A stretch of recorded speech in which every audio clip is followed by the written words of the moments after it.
Nana posate mutabeteranga maboko pona mindima. Amen. Nana besoin te mutakumisanga pona zo esengo. Amen. Nana besoin te ba yembelanga pona zo apeti pona miyebi. Amen. Onaza.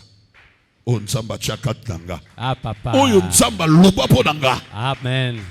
Na mindima kanga moko ava batu badibanga. Ah papa. Maloba ya batu, makanisi ya batu ponanga, bachola, baseka, bakumisa, bafinga, batonga, bakimilienga. Ekotaka awate. Amen. Pona miyebi. Na yebi ya benganga, na yebi ya ponanga, na yebi o nazo salela. Ah papa. Na yebi o ngana ndimela. Ah papa. Nandimela mutu wa mokilite. Amen. Nandimela mutu wa bomoite, nandimela Yesu Masiya. Amen. Yango somo ba flatterie, ba hypocrisie na ba toloko na biso ele kakate.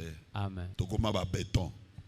O loba, o finga, o sala na zate. Amen. Na yebi na za nzambe. Na yebi nzamba za nga. Na yebi lobi na kozwa. Amen. Na yebi lobi na ko changer. Amen. Na yebi ya minene ko sala bakata bomo inanga. Amen. Merci papa. Ona nango lelo te. Pe ona zwa ki lobi te. Lobi ekoya na kozwa. Amen. Tout est possible. Ah, c'est lui qui croit. Et moi je crois que c'est possible. Amen. Zelo na nsengo secret ya miracle. Yango wana. Amen. Obiki. Merci papa.